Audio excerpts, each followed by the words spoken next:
Hello everyone, welcome again to the channel. आज इस video में हम चैप्टर स्टैटिस्टिक्स डिस्कस करने वाले हैं, जिसमें हम सबसे पहले बात करेंगे व्हाट इज़ डाटा, कि डाटा क्या होता है। ठीक है, तो जो हम वर्ड पढ़ते हैं या सुनते हैं डाटा, वो क्या होता है। The data is a group of daily information.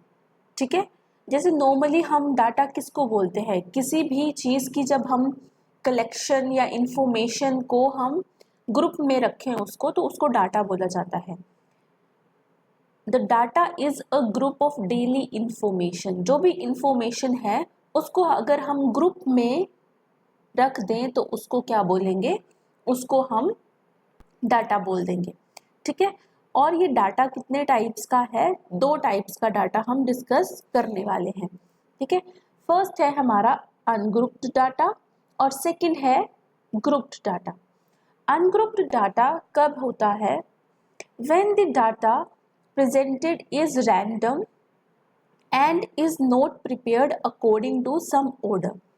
अगर हमारा जो डाटा होगा उसको हम रैंडमली प्रेजेंट कर दें और उसको हम किसी ऑर्डर के अकॉर्डिंग प्रिपेयर ना करें, ठीक है, रैंडमली जिसको हम बोल देते हैं, तो वो अनग्रुप्ड डाटा की कैटेगरी में आ जाएगा। और ग्रुप्ड डाटा क्या होता है, when the data is arranged in manner.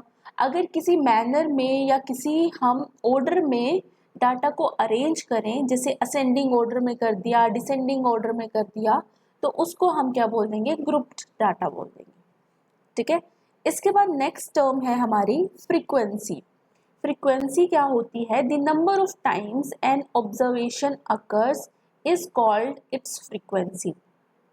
जितने टाइम्स कोई ऑब्जर्वेशन अकर कर रही है तो उसको हम फ्रीक्वेंसी बोल देंगे। ठीक है, जैसे कोई चीज़ है, अगर वो 5 बार हो रही है तो उसकी फ्रीक्वेंसी क्या हो जाएगी, 5 हो जाएगी।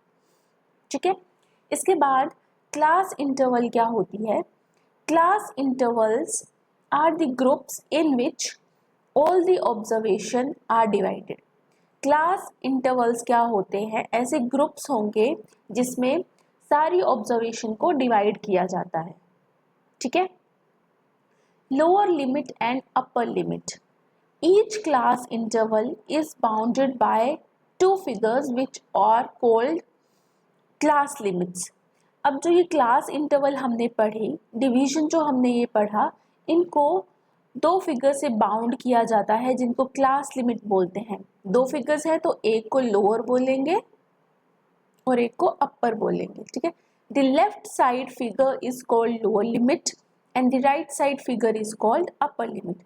जैसे एग्जाम्पल है, ये हमारा क्लास इंटरवल है 10 से लेके 20 तक, तो ये जो 10 है इसको हम लोअर लिमिट बोल देंगे और ये जो 20 है इसको हम अपर लिमिट बोल देंगे।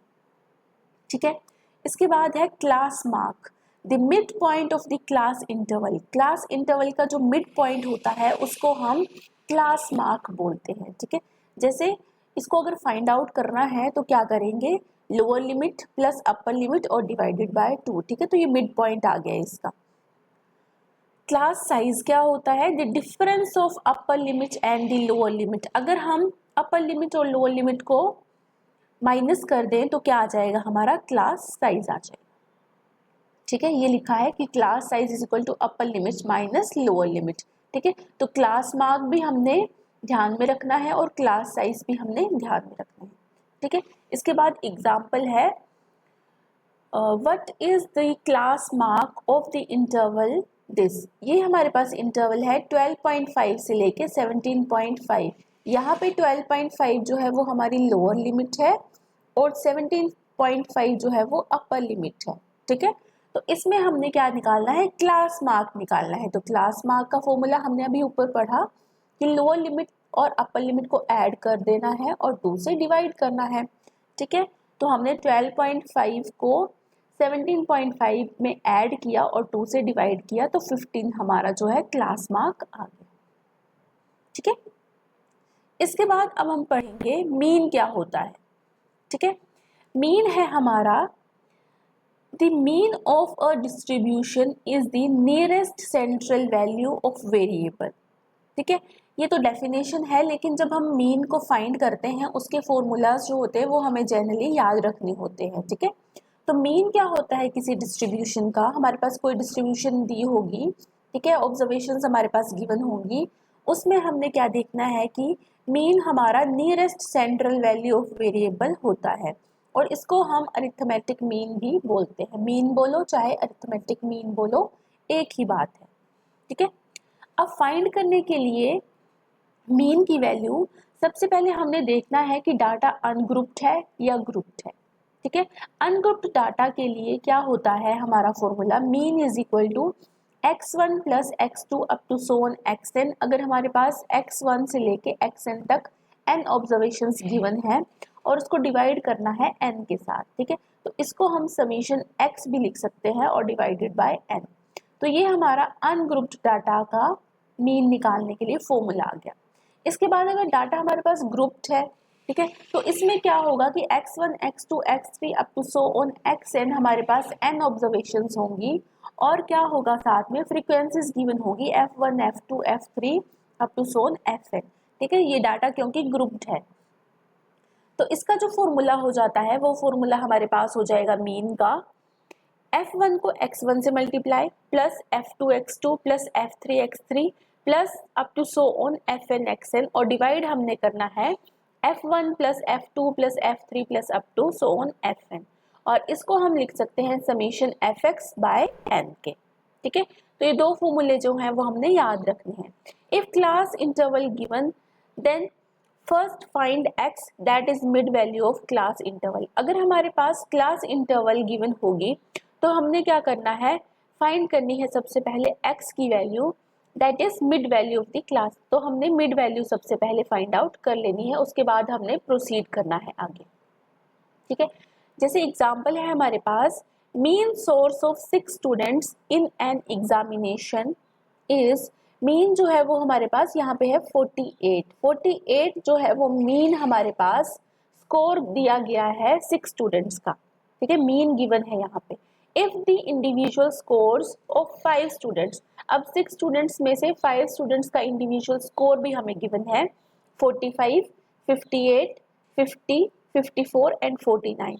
तो हमने जो 6 स्टूडेंट है उसका स्कोर फाइंड आउट करना है। तो कैसे करेंगे, जो मीन वाला फॉर्मूला है वही हमने यहाँ पे यूज करना है। ठीक है, गिवन है हमारे पास मीन को x बार से भी लिखते हैं। ठीक है, तो ये 48 गिवन है, हमने मीन वाला फॉर्मूला लगाया और उसको 48 के इक्वल कर दिया, और ये जो है वो हमारा 6 स्टूडेंट का स्कोर हमने x मान लिया। ठीक है, बस x की वैल्यू को यहाँ रखेंगे, बाकी सारी वैल्यूज को इस साइड ले जाके सॉल्व करेंगे, तो x की वैल्यू जो है वो 32 आ जाएगी। इसका मतलब है जो 6 स्टूडेंट का स्कोर है वो कितना है, 32। ठीक है, तो मीन हमने इस तरह से फाइंड आउट करना है। इसके बाद नेक्स्ट है हमारे पास मीडियन। मीडियन क्या होता है, the median of a distribution is the value of the middle variable. Median क्या होता है कि जो मिडिल वेरिएबल की वैल्यू होगी when the variables are arranged in ascending और डिसेंडिंग ऑर्डर। मीडियन फाइंड करने के लिए सबसे पहला स्टेप हमारे पास होगा कि हमारे पास जो भी ऑब्जर्वेशंस गिवन होंगी उनको हमने असेंडिंग या डिसेंडिंग ऑर्डर में रखना है, फिर उसके बाद मिडिल वैल्यू देखनी है। ठीक है, तो इसमें भी हमारे पास दो तरह से हम फाइंड आउट करेंगे। अगर हमारे पास अनग्रुप्ड डाटा है तो हमने सबसे पहले क्या किया, गिवन नंबर्स को असेंडिंग या डिसेंडिंग ऑर्डर में लिख लिया। अब हमने देखा कि हमारे पास जो गिवन नंबर्स है, मतलब n जो है ओड है या फिर इवन है। अगर हमारे पास ओड होगा तो हम फॉर्मूला लगाएंगे n+1/2th टर्म। ठीक है, और अगर इवन होगा n तो हम क्या करेंगे, n/2th term plus n/2 plus 1th term, और उसको डिवाइड कर देंगे 2 से। तो इस तरह से जो है वो हमने मीडियन निकालना है। ठीक है, एक एग्जांपल से हम इसको समझ लेते हैं। जैसे हमने फाइंड करना है मीडियन ऑफ द डाटा, हमारे पास डाटा गिवन है, इसको या तो असेंडिंग ऑर्डर में या डिसेंडिंग ऑर्डर में अरेंज कर लेते हैं। यहाँ पे असेंडिंग ऑर्डर में हमने इसको अरेंज कर लिया। ठीक है, असेंडिंग मतलब इंक्रीजिंग ऑर्डर में। ठीक है। अब हमने काउंट किया कि जो नंबर ऑफ ऑब्जर्वेशंस हैं वो हमारे पास 11 है, 11 मतलब ओड है, तो हमने सिर्फ ये वाला फॉर्मूला यूज करना है n+1/2 टर्म। तो n+1/2 में हमने जैसे ही n की वैल्यू 11 रखी तो ये आ गया हमारा 6th टर्म। तो अब हम 6th टर्म काउंट करेंगे 1 2 3 4 5 6, ये हमारी 6th टर्म आ गई, तो ये हमारा क्या आ गया, मीडियन आ गया। ठीक है, इस तरह से हमने मीडियन वाले क्वेश्चंस को सॉल्व करना है। अब नेक्स्ट है हमारे पास मोड। मोड क्या होता है, the observation which occurs most frequently among the given observation. जो मोस्ट फ्रीक्वेंटली अकर करती है ऑब्जर्वेशन उसको हम मोड बोलते हैं। ठीक है, या फिर इसको हम क्या बोल सकते हैं, अभी हमने फ्रीक्वेंसी पढ़ा ना, the value of the observation having maximum frequency, जिसके आने की फ्रीक्वेंसी जो हो वो मैक्सिमम हो, उसको हम मोड बोल देंगे। ठीक है, जैसे एग्जाम्पल में हमारे पास ये डाटा गिवन है, अब हमने देखना है कि कौन सी ऑब्जर्वेशन जो है वो ज्यादा बार आ रही है। देखो 29 2 टाइम्स आ रहा है, 25 2 टाइम्स आ रहा है। ठीक है, इसके बाद हमारे पास 22 1 टाइम, 38 जो है वो 3 टाइम्स आ रहा है। देखो बाकी 2 और 1 टाइम आए, तो 38 जो है यहाँ पे हमारी मोड की वैल्यू हो जाएगी, क्योंकि ये मैक्सिमम फ्रीक्वेंसी वाली ऑब्जर्वेशन। ठीक है, मीन हमने पढ़ लिया, मीडियन हमने पढ़ लिया और मोड हमने पढ़ लिया। ठीक है, इसके बाद जो है वो हमारे एग्जाम पैटर्न एमसीक्यूज है। ठीक है, जो हम नेक्स्ट वीडियो में डिस्कस करेंगे। ये जो हमारा चैप्टर है स्टैटिस्टिक्स, इसमें हमने मीन, मीडियन और मोड वाले क्वेश्चंस ही डिस्कस करने हैं आगे।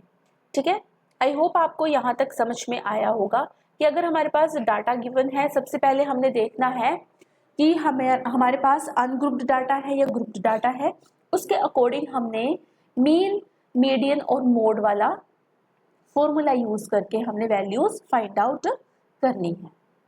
ठीक है, thanks for watching, bye everyone.